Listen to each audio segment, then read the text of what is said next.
All right, we are live. Hello, everybody, and welcome.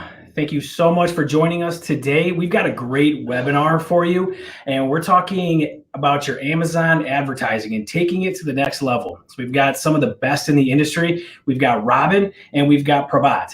Now, we're going to get rolling here in just a few minutes. I just want to make sure we give everybody enough time to log in. A little housekeeping here. If you have questions, just drop them in the comments. We're going to have some time to answer them at the end. A little bit about our guests here. We've got Robin. She's the co-founder of Marketplace Blueprint. That's a digital agency that specializes in listing optimization and advertising on Amazon. And she's got over a decade of experience, in selling online to Amazon, eBay, and other e-commerce venues. Very happy to have her here. She's a regular contributor to Search Engine Journal. Actually has an article that just went live on Monday. She speaks a lot at some of the most prestigious Amazon and e-commerce conferences in the US and abroad. She's actually written a best-selling book on Amazon, and it's titled The Unlikely Entrepreneur. And it's about her journey that starting her business. She's also hosted multiple successful podcasts, including the Unstoppable Entrepreneur Show and Marketplace Blueprint podcast. Hi, Robin. How's it going? Hi, I'm so excited to be here. I love getting to share about Amazon. There's a couple things in my life that I really geek out about. And when you're with your regular friends, you can't really geek out about ACOS and ROAS and things like that. So I'm excited to geek out with people that will not just have that look. So I'm really excited. Yeah, no, we're all looking forward to that too. And we've also got Prabhat. He's a marketplace consultant, helping online sellers expand their presence in Amazon and eBay. Over 10 years of experience and worked with UK and international businesses. How are you today? Hi, yeah, I'm good today. Yeah, thanks. Really excited to. Looking forward to talking to you all. Yeah, and now you hold a Guinness record, right? Is that something that we want to talk about? Not really, but yeah, there was one of the oddest Guinness World Record. It was the most nationalities one at one time. I think there was 55. Oh wow! So it was really interesting one. Oh, we'll have to look it up in the book. All right, yeah. So I think we're ready to get started. Prabhat, you want to share your slides and take over? Yeah, everything's looking good. So now. Yeah, excellent. So can I just check everybody's seeing the slides? Okay. Yep. Yeah. Okay, cool. So yeah, today I'll be talking about taking your Amazon advertising to the next level. So the topics for today within our talk will be optimizing the keywords, going through how to optimize advertising cost of sales. Robin rightly touched based on that already. So we'll talk about structuring your campaigns, and then talk about portfolios, which is a new feature launched by Amazon. Then we'll talk about sponsored brand ads and sponsored display ads. So just a quick intro. So I've been working with Amazon sales since 2007. So primarily I was working with somebody for full time, and later on I'm going freelance. So at the moment I'm working with Amazon Sales Central or Vendor Central sellers to launch the product, to optimize, to advertise, and so on.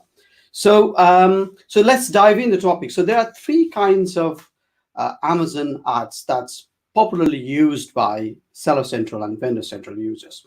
Just a quick intro. So sponsored brand ads that appears at the top of the listings, and it can appear at the bottom, and product display, product listings as well.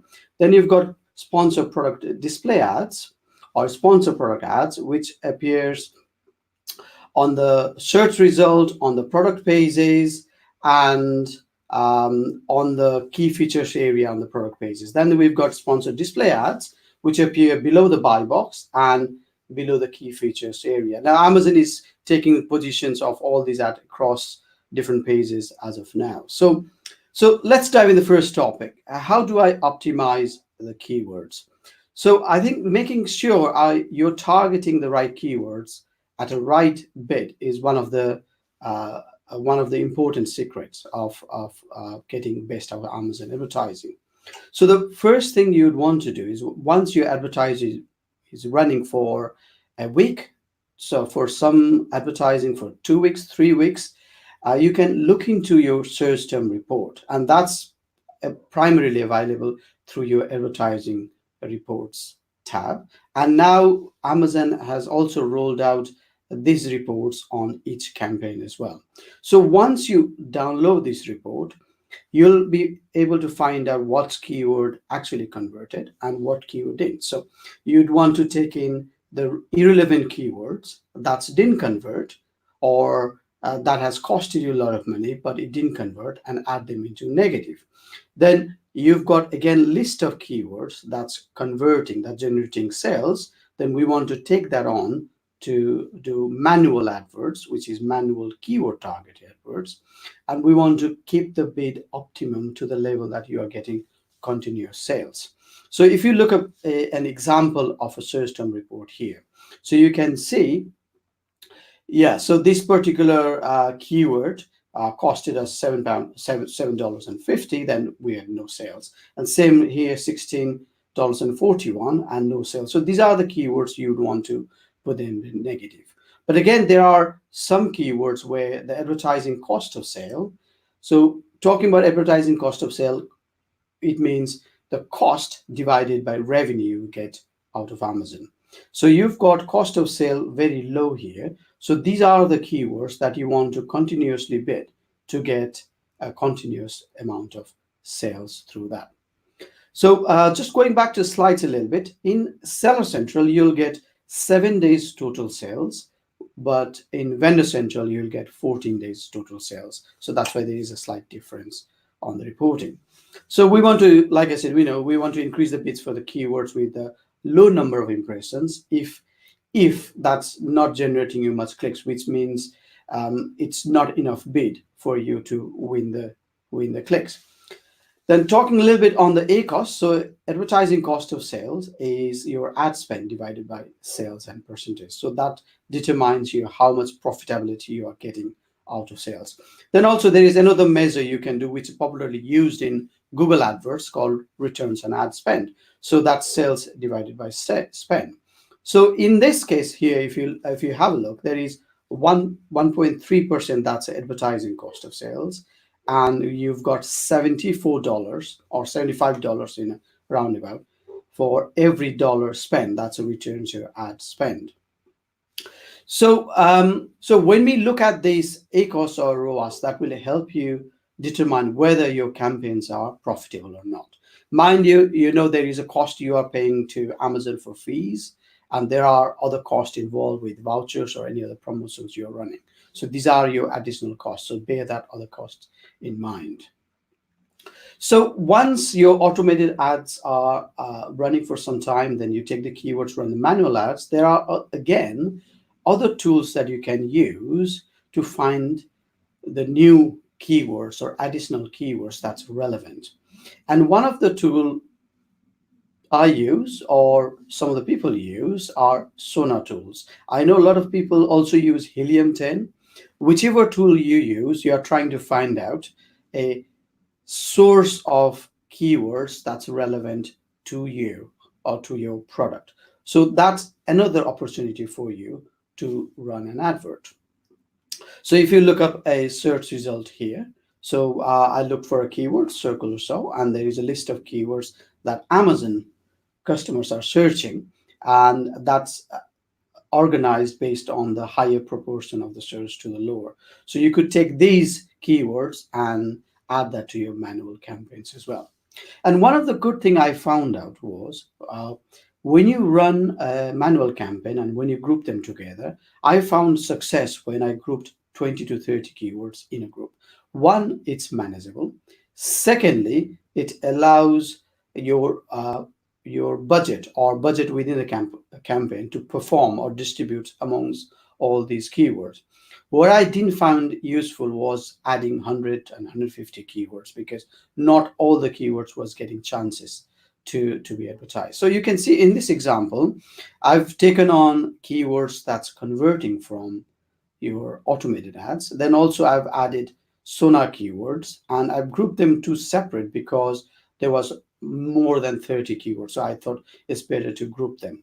Then you can see there is a result here. Yes, one of them, one of the group is getting 53%. So I need to work on it to improve that. But the other one getting its 11% cost of sale, which is excellent.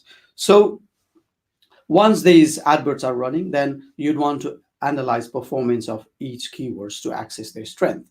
So some keywords will have high ACOS, some keywords will have low ACOS. So if there is, and some keywords will not perform. So in that case, what we want to do is build the efficiency based on what sort of advertising cost of sale you're getting. So there could be a weaker keywords with a high spend and low conversion. So we may want to even add them into negative if we want to. Then you've got another cost-effective keywords which generating you sales with a minimum spend there.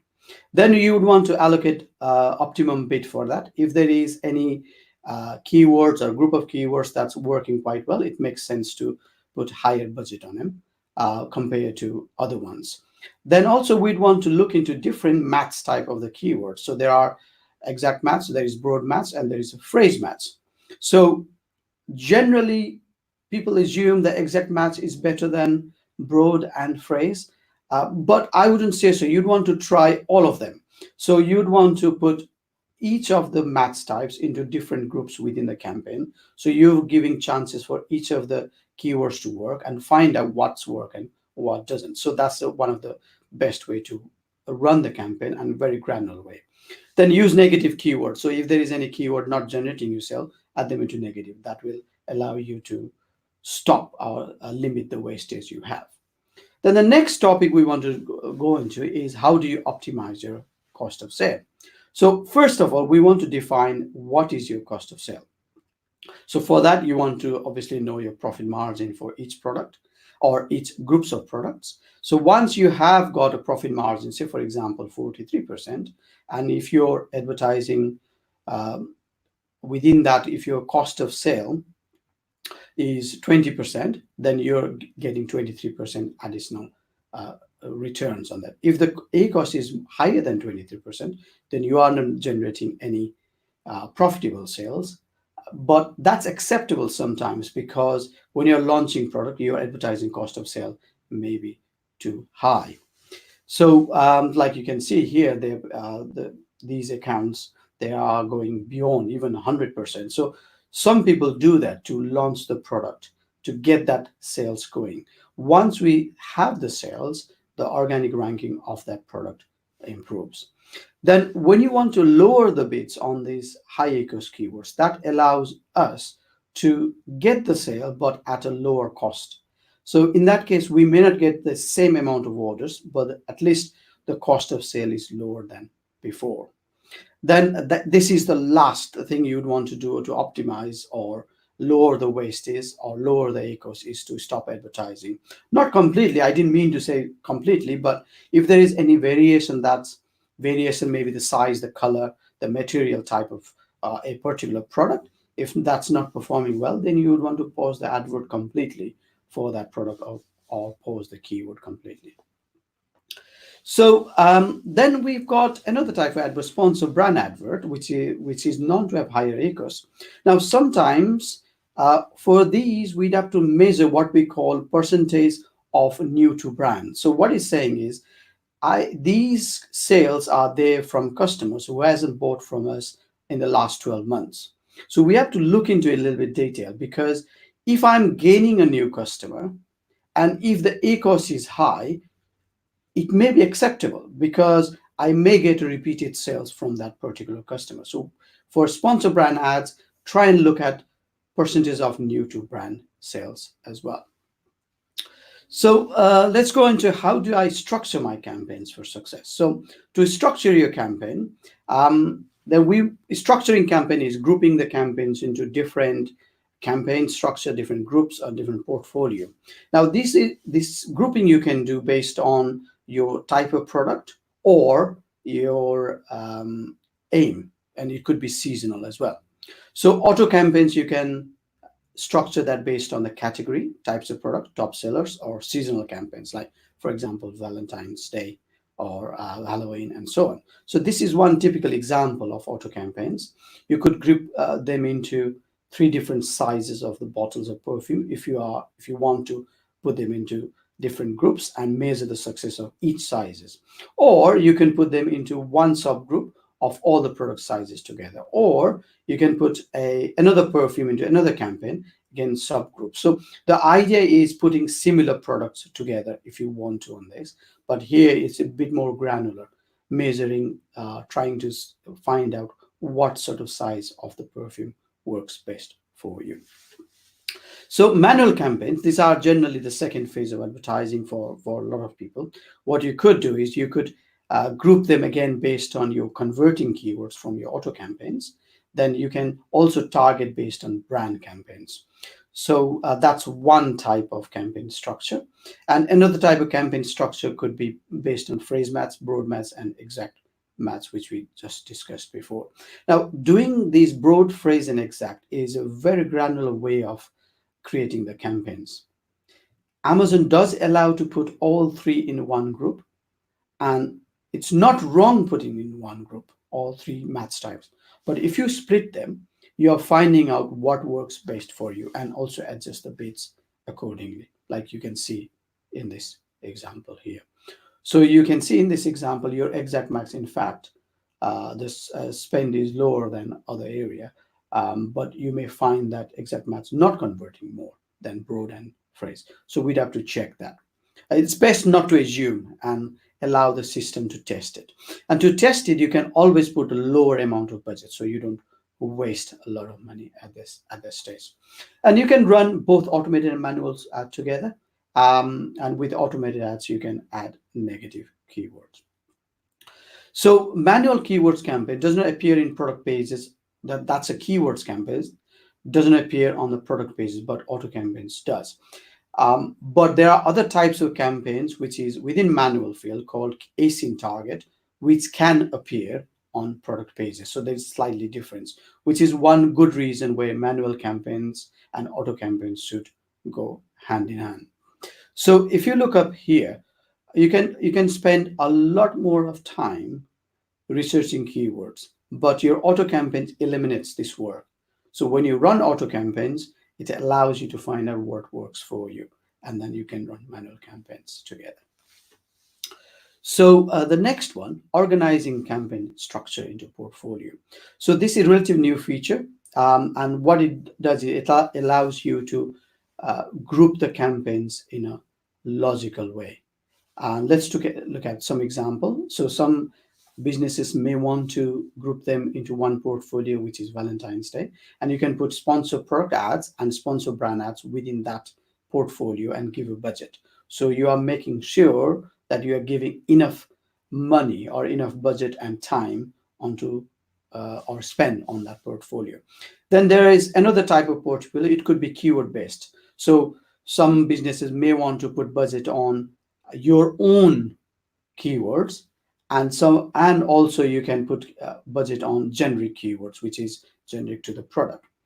Then there is another type of portfolio that you can do defensive, which means you are displaying your product against yourself. So which is like, for example, in the product target ads, you can target your own products against your own product. So when somebody lands our page, on the bottom where this is sponsor related products, you appear your own products there. So that allows you for cross-selling and upselling opportunity.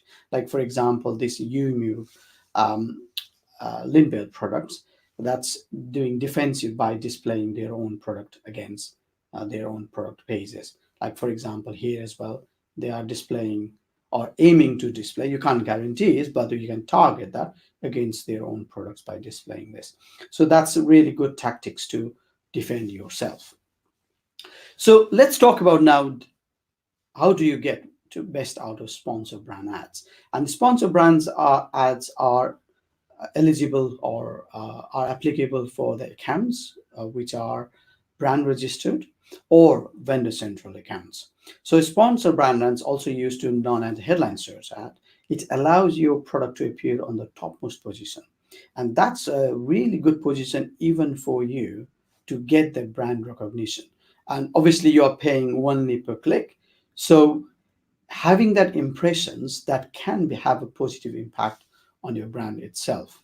So now Amazon have expanded that. It used to be by the keywords. Now on the top of the first page or of the Amazon pages, now these sponsor brand ads appears on the async. You can target by a product and you can target by category as well. So you can see your ads are appearing on the top here. Yeah, again, there is different model on the left hand side. You can see here. And how do you do this? So you can advertise your store. So if you've done Amazon stores, which is applicable to, again, brand registered people, you can advertise your homepage or category pages, upload your logo, upload your tagline here, and select 3 products. So you need to have a minimum 3 products to advertise. You can change these 3 products, by the way. You can cross that and choose another products if you like to. Then you can target by keywords. So like sponsor product ads. And again, you've got 3 sets of keywords here, and you'd want to target only keywords that's performing well on your sponsor product ad. So there is less testing involved in this one. Similarly, you can do the product range. So if you haven't got a brand stores, you can choose product range here. So 3 products per minimum. And then when somebody clicks on that shop now, that allows the customers to see your 3 products. Or if you've added more than 3, then it allows you to see those more than 3 products as a search result. Now, these are specific landing page of the product.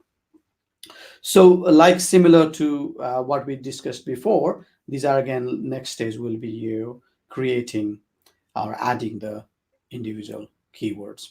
Now, within the sponsor brand ads, they've also released what we call target products. So you can now target a category, and you can also target, so like you can select the targets here, and these targets could be your products, which is suggested by Amazon. You can also target a specific competitor, or you can target a complementary product sometimes. And you can select from here, or you can search, or you can add an ACOS in there. So use the metrics like advertising cost of sale or ACOS to find out, to measure the performance of this. Now, with these sponsor brand ads, we touched base very briefly earlier that it's good to look into what we say new to brands orders. So with new to brand orders, it allows you to find out whether your campaigns are gaining new customers or not.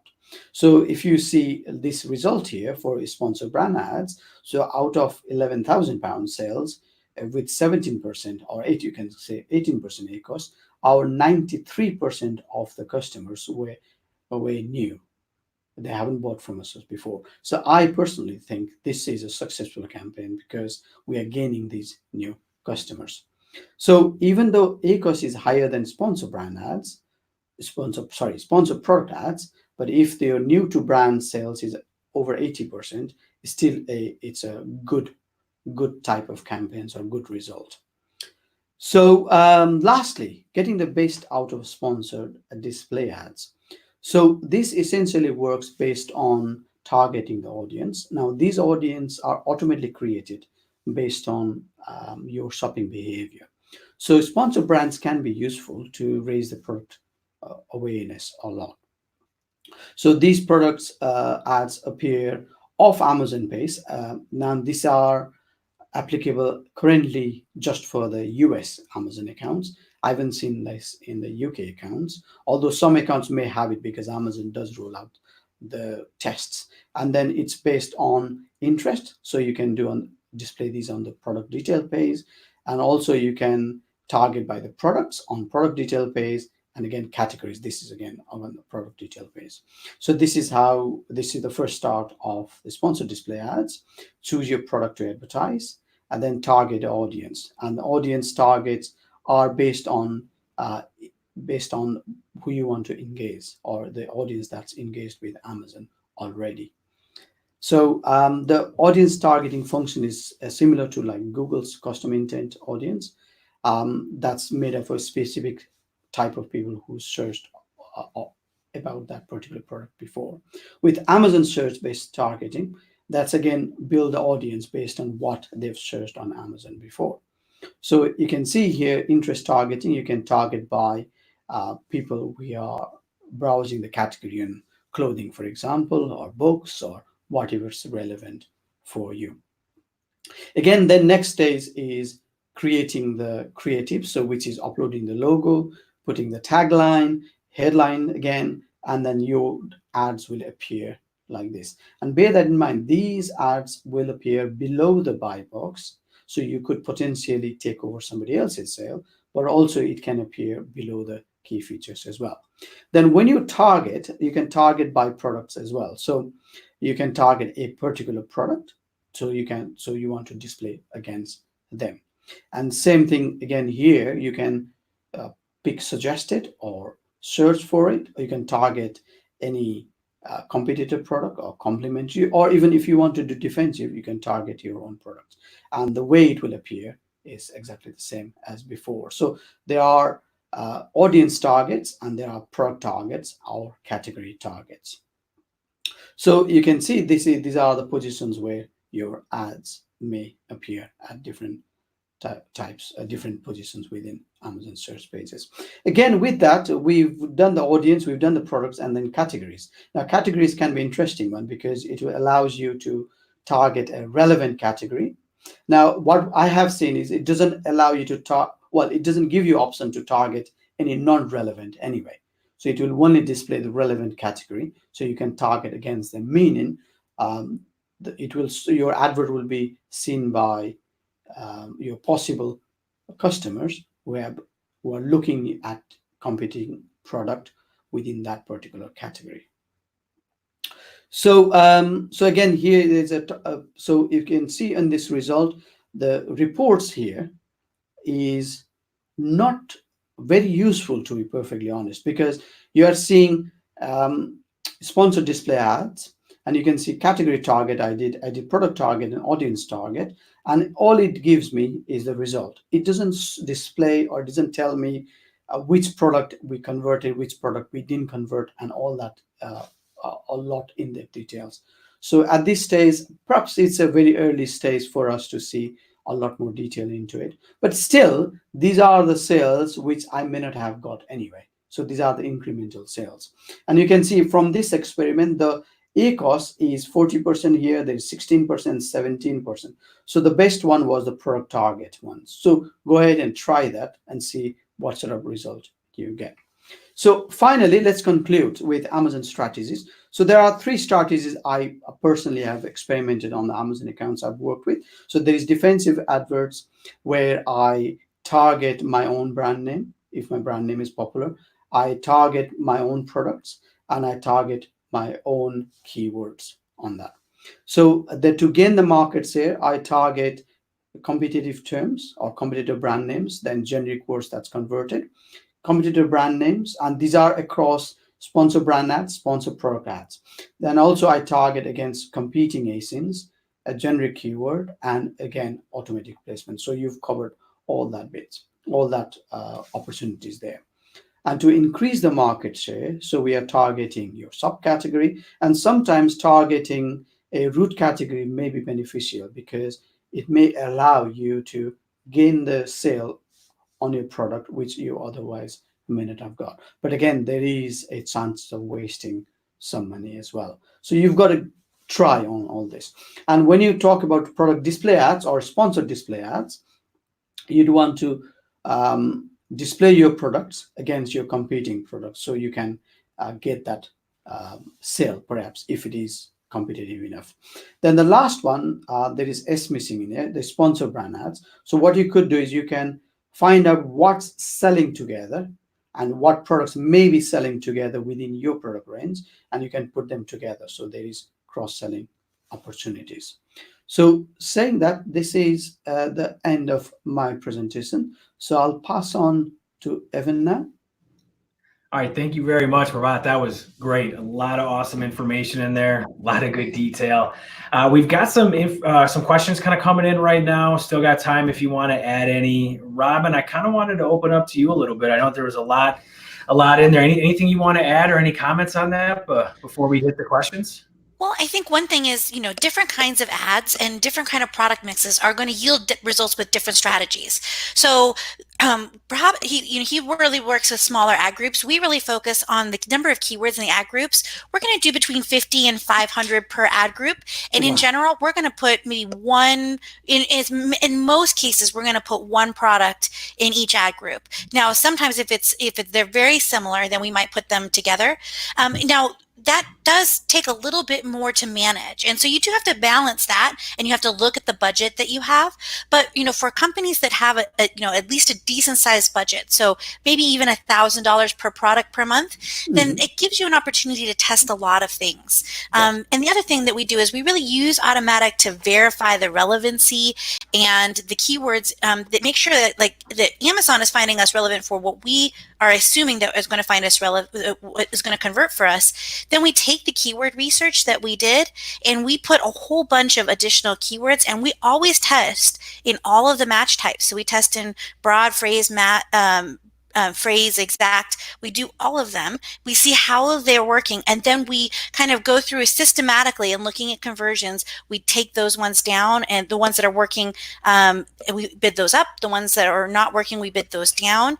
From that, because we're going to be in that Automatic campaign, we're going to get to see some ASINs that are going to have already converted.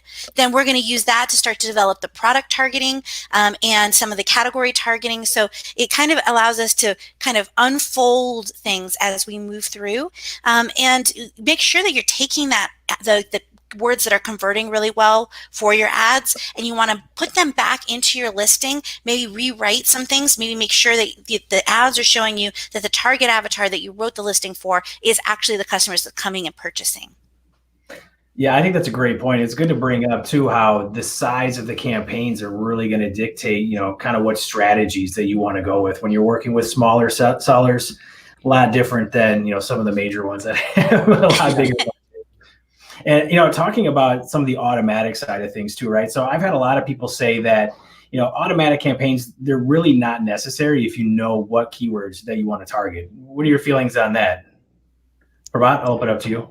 Yeah, so I think assuming that it, I think that I found it wrong, because I've worked with clients like that, and that's your opportunity loss, because you're never going to know what keywords you might have converted, right? And also because automated ads displays against competing product pages on sponsor related areas, you are not going to get that opportunity with manual keywords advert. Well, as long as I'm aware, because I've seen people saying your manual keywords ads also appear in product pages. That could be true, but I've not seen that personal result myself.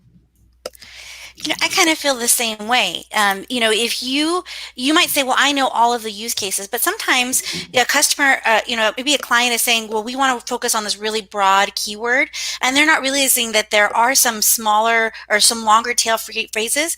But even more importantly, there could be product targeting. So maybe there's an alternate use. So you might be selling paper straws, and paper straws, eco-friendly straws. You're focused on all of those things, but what you're missing is that there's a huge trend on Pinterest to make pinwheels out of your paper straws. And you would be missing out on all of that traffic. But Amazon's going to notice that people who are doing this are also buying this. They're going to find you relevant for certain things. So it can open doors to entire new realms of keywords and search terms for you to play with. And the other thing is it's going to let you know, you're going to see some product targets that are already converting. And you can start to really look at making sure that maybe you're not missing out on maybe there's a competitor that you weren't really aware of, maybe that they're slightly adjacent, that you could do some branded competitor targeting on sponsored brands or sponsored products that would really be able to get you a really great ROAS and be able to scale up those ads a lot faster. Yeah, definitely. It's always exciting what kind of information you can find from those campaigns. And we did have a question about A+ pages, specifically, any good resources or, somewhere you could point people to kind of navigate how to navigate the A+ pages, I should say. Well, so the support area in Seller Central on the A+ content is really, really good. And I know that a lot of times that support documentation isn't really great. It is really good. Now, one thing to know is some of the interactions and the templates and the way things are set up on Vendor Central and Seller Central are different. Mm-hmm. So you need to be aware of that. Just because you see somebody else have a particular widget or something on their enhanced brand content, that may or may not be available to you. Now, if you're thinking, I've been been listing on Amazon, I've never seen the opportunity to create these A+ contents. You have to be part of the brand registry program. And if you don't have an active trademark, you want to Google Amazon IP Accelerator. That's going to give you a way to sneak in faster without having to wait for that trademark. The other thing you want to do is you want to take advantage of the Test My Experiments. Now, Semrush has a really great tool for A/B testing. Amazon has an A/B testing program that's specifically for A+ content. Now, when I think of A+ content, what I'm thinking about is this is not going to bring new traffic into my page, but it's going to help me convert the existing traffic that's on my page. So what brand story can I tell? And we really focus on brand story, lifestyle images, really showing this customer how this product is going to fit into their life. And those comparison charts at the bottom can be a great place. If, let's say you're doing napkins and you have matching tablecloths and in tablecloth rings or napkin rings, then those can be great ways to make sure that customers realize like the entire range of your products. So it can be really, really helpful. What I would do too is look at some of the best competitors in your category, look at what they're doing, and then rob and develop a little bit. Obviously, don't steal their copy, don't steal their images, but look at the style of what they're looking at. Look at the wording that they're using and start to get ideas based off of that. Yeah, that's great. And I've also heard a lot of, kind of studies almost treating it like a landing page, sending other sort of traffic to landing pages that they've optimized similar to Amazon. Just some things that I've heard thrown around there that have seemingly been, pretty exciting from because some of the data that I think initially we've seen. Well, and somebody might say, well, how is A+ content related to ads? On Google, you have your beautiful quality score that tells you how your page is doing. There's no quality score on Amazon. And listing optimization is tied really, really closely on Amazon. So if your listing isn't optimized, your advertising just isn't going to get the same bang for the buck. So listing optimization, including creating beautiful A+ content, is a really important part of making sure that you're getting the maximum lift out of your ads. And I guess, Prabhat, there was a question here from Kyle Smitherman. He was wondering, how would you go about optimizing, the keywords with multiple match types? So would you still keep the ad groups up to, 30 keywords maximum if you were looking for that? Yeah, so what I've found, having maximum 30 keywords on each match type, if that's max keywords you have, I found it useful. And what I've also found that once those keywords are converting, I go into the next level, which is profitability.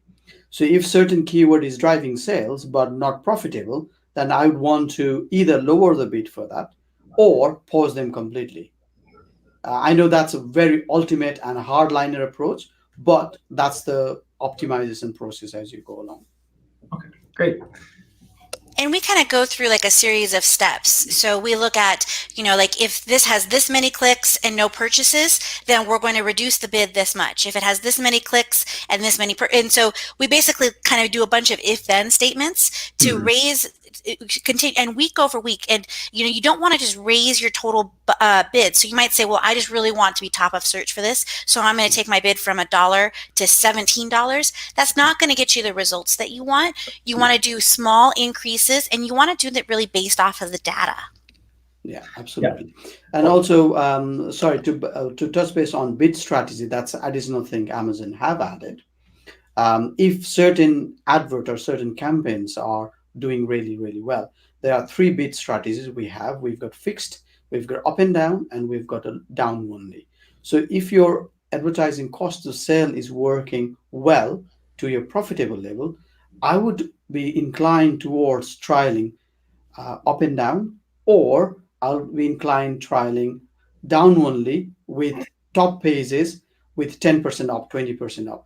Because I was looking at somebody else's campaign the other day, and we found out that best amount of cost of sale we got on the placement was first page on top of the sale compared to the product pages. So it makes, again, real sense to put more money towards that side. Yeah, definitely. And we did also have a question from Taylor Carter, wondering what the minimum budget you would recommend for product ads. Yeah. So is it for me or Robin? Robin, Let's start with You people. go first, shoot, and then I'll go second. all right. Okay. So here's one mistake we did, right? So it was a really bad mistake, but it turned out to be a really good result. So we were supposed to put a very minimal £50 per product in a particular group of products. That's per day when we trialed that, and that was sponsor brand advert. But by mistake, there was 1 0 added, so that became £500 for a per day for a group of products. Right? Here's the irony of that. So with that, we didn't spend 500 a day, but we spent 500 over a period of month, and we got £18,000 return, as in terms of revenue. So so to trial if your advert is new and you are trialing, I always go lower budget. So that can be $20 a day, $30 a day, $40, what you can afford towards that. Then once you're achieving the cost of sale, which is profitable, there is no harm putting beyond what you can afford. So if you can afford $100, if you put 200, it may not spend $200, but the chances of you getting a sales from their campaign is higher, right? So to answer to your question, minimum amount of budget you may want to put is affordable level to, for example, it could be $20 or 20 to 30 to trial with, and then um, create a new budget based on the cost of sale you're getting. Yeah, great. And, I would say that it's kind of like asking how long is a piece of string. So the budget is going to depend. the budget is going to depend on the number of products and the competitiveness of the product. So $20 a day might be more than enough for your underwater basket weaving kit for left-handed weavers. There's probably not a lot of competition on those keywords. So you're going to be able to get really far with that ad budget. If you're trying to do garlic presses or yoga mats or fish oil supplements, you are going to need a much larger budget. So, hat tip to Nava Hopkins. One of the things that I heard her say, or I think it was in a SEJ podcast, she said, you want to have enough budget to have 10 clicks per day in your campaigns, and that would be the budget that you want. So, if your CPCs are high, then you're going to need a bigger budget. Now, in reality, we know that most companies are going to say you have $500 or you have amount. So the kind of play with that is narrowing the number of the total products that you're advertising. So let's say they give you a $3,000 advertising budget and there's 30 products. Don't try to do all 30 products. Try to do 3. Get results that you can show that the ACOS is going to be really great on these. You're going to get really good return on that investment. And then you're more likely to be able to get that budget moved up. Whereas you spread it really wide, you're not going to get any good results because you're not going to have enough money to really see the results turn through. And so getting those ad budgets increased is going to be really, really difficult. Yeah. Well, and I guess talking about products too, what type of products do you recommend using for sponsored brands? So with sponsored brands, here's when I get really excited about sponsored brands. So if you have branded search already, so your Lego sponsored brands is really important because you got to defend that real estate, because I guarantee you somebody else is bidding on that top. If you've got really good search volume, people are already typing in your brand, there's probably somebody bidding on your branded keywords to try to siphon some market share off. So first, even just for like on a defensive strategy, we want to have that in sponsored brands. So if you have branded search, then that's go there. And you might say, well, if I have branded search, why would I pay for that spot up top? Because we want to make sure that we're protecting that that market share. And you're going to get really great ACOS off that. But you want to separate that branded search away from your keyword search, so you're not artificially lowering your ACOS, making it look like you're really doing better than you are. Because it might make you look good today, but in 4 months when you go to try to scale those ads, are going to say, why am I not able to get the same ACOS? It's because there's only a finite amount of that search. Now, the other place that I get really excited about sponsored brands is if we have keywords that are already converting really, really well, then we're going to try that. Now that they didn't used to have the search term report in sponsored brands, so it was kind of like running ads like this. Yeah. Now they've added that. So much better, so much more control. And if you, like, we have a product that is, it's a Keurig K-Cup cleaner. It like cleans the K-Cup machines. And so we're running sponsored brands specifically to the competitors because we want to try to develop new brand awareness. So the other brand search has really targeted customers that are coming through that branded search. And we're saying, hey, look at us over here. This is a new, better product that we would like to introduce you to. So those are where I get really excited about possibilities for what we can do with sponsored brands. And Prabhat, since Amazon doesn't have a quality score, how do you determine what listing needs to be re-optimized, before you actually go in and start trying to scale up those ads? Yeah, I think it's down to the business report. So your business report does tell you the amount of clicks and impressions, and you can sort of compare between different products within your store. So if you're launching 5 products and one of them is getting higher clicks, then that is better than the others. So that's one way of looking at it. And also Amazon does tell you the conversion rate of each product in your business report. So if you are getting clicks, but there is not many sales on that, that conversion rate will tell you that that product is not performing. So it's not only about keywords, that's about product offering may not be good enough, or the quality of the images may not be good, or the information may not be good. So to answer to your question very quickly, we can look at it based on the impressions and the clicks you are getting within the product to see whether that's been optimized or not. Yeah, so really taking a look at the data and kind of seeing where you should start. Is there a place that you normally start on the product detail page itself to start making changes? Yeah, absolutely. So it will be product detail page. So obviously the weight of the keywords optimization would be on the title. Then you'd want to look into key features. Then at the back end, there is a search term. So now we've got 250 characters there across all the marketplaces, and the description bit. What we also know, as far as I'm aware again, so I have to be very careful what I'm aware of, is A+ content is not indexed within Amazon, right? Mm-hmm. As far as I'm aware, but the descriptions are indexed. The search terms are indexed. The title, the bullet points are indexed. So what you could do is check whether you are ranking for the keywords you want to rank.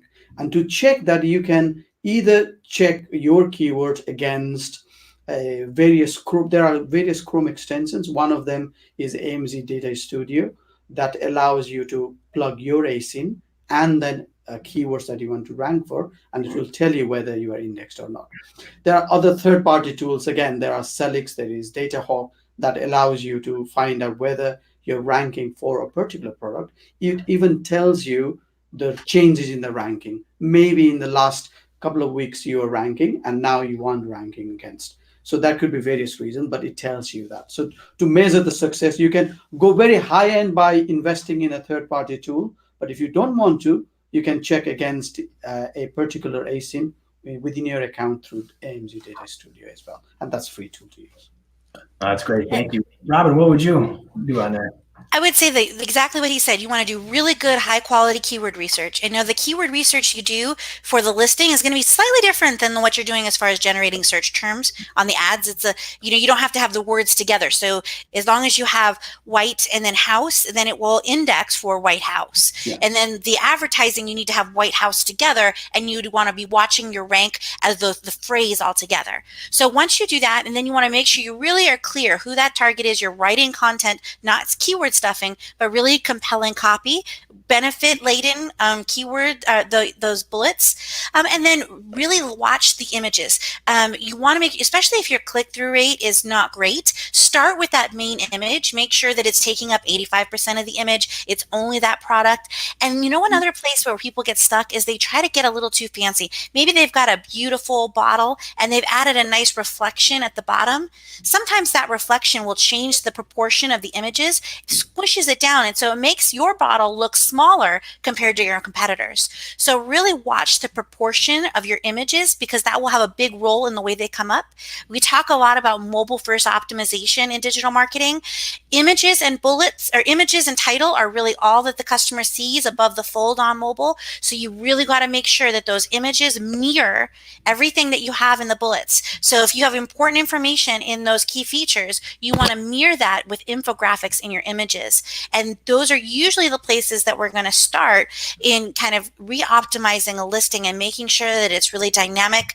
Adding video can be very compelling, especially for products that need a little explanation. So there's a lot of options out there. That's great. And one thing I've noticed is, the recurring trend with anybody talking about Amazon is, provide you were saying what you're aware of, because things are always changing. It's changing so fast.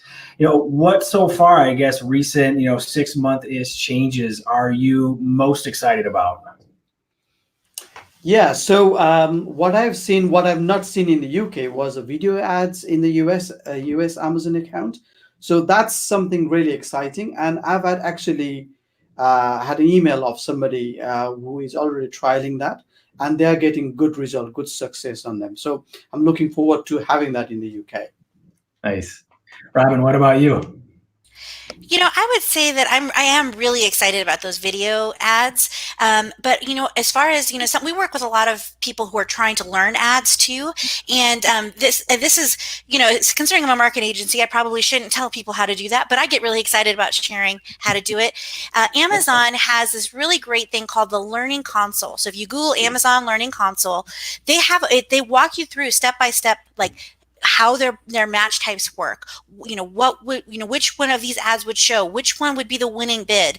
And because, for example, on Amazon, the definition for broad match is very different than it is on Google right now. So there's all the stuff that happened with closed variants and all that stuff that happened in Google. So if you came from a Google perspective, I'd highly recommend that you take the time for that advertising console. It's really, really great. And they're just adding some stuff in there for sponsored brands. And they have an accreditation at the end, so you can take it and you can be accredited. So that's something that, if you're working in an employment kind of situation, great thing to take to the next position. And if you're an agency, it's a great credential to have, and something that I would recommend you look for when you talk to agencies. Yeah, it's definitely a good starting point. Like you said, a lot of times you come in from a Google Ads background. There's a lot of Amazon advertisers that I speak with. And it's a good starting point, I guess, to kind of understand the fundamentals of pay-per-click advertising. But there's a lot of differences when it comes down to the two platforms. And as some of the differences, is the types of ads that you can run. You spoke about the sponsored brand ads, the sponsored product ads, product display ads. Those sort of groupings. Do you have a go-to structure that you try to break those down to when you're trying to hit all of them, Prabhat? Yeah, so I normally start with sponsored product ads to start with, then go on to manual, which is start with auto, then go into manual, then that's manual keywords, then I go into ACOS, targets, and the category, and the sponsor brand ads I go towards the later part, because once I experiment all the sponsor product ads, then these are additional opportunities. And again, the sponsored display ads goes towards the bottom end. So the priority wise, I would start with the sponsor product ads and go down the level of putting different budget as a different product, different types of advertising. And what I found out in that experiment with most of the accounts, I seem to have a better return, better advertising cost of sale with sponsor product ads, manual ones. Mm-hmm. And surprisingly, when I was doing sponsor product ads in German accounts, I don't speak any other language. So in German accounts, I started doing automated than manual keywords, but both of them weren't performing as much as in the UK. Obviously, because from the UK to going to German accounts, there is obviously comparison, right? And the comparative, it wasn't doing well. So then I started experimenting product targets ad, which was relatively new at that period of time. And it excelled a lot better compared to the keywords ads, to the extent that I stopped the manual keywords ad and just started running these async targets. So sometimes it's interesting to check these features as well and experiment them. Yeah, well, experimentation is always a big part of making sure you can. Yeah. Robin, how about you? How do you typically try to break down those different groups? So I think one kind of quick tip that anybody can implement right away is that when you go to create your first automatic ad, you're going to get your first ads in there. Go ahead and create all of the campaigns. So go ahead and create your sponsored, your category, your branded, even if you're not ready to start running those ads yet. Because generally what we're going to do, because Amazon kind of it takes a little time for that campaign to age before all of the keywords that are in that ad group will start to show. So in general, you want to give it some age, and then you want to give it about 30 days of ad run time before you have to give everything in that ad group a chance to go. If you try to do it too quickly, then a lot of those keywords might not get any exposure or impressions at all. So usually we're going to start with automatic and branded right away, but we're going to do all of them. After about 7 to 14 days, we're going to start the manual campaigns. Let those run 7 to 14 days. Then we're going to start optimizing those. That's when we're going to start adding the product category. That's on the sponsored product side. On the sponsored brand side, we're going to, again, start with branded right away. We're not going to start with keywords until keyword kind of search on sponsored brands, until we already have data showing these keywords are already converting on sponsored products, because sponsored brands can get very expensive if you do it it's not a great place to test keywords. It's a great place to work on keywords that are already converting for you. And then if we're going to do sponsored display, we're going to kind of play with it. Remember, your targeting options are going to differ if you're coming through the Amazon marketing services or the vendor central side versus the seller central side.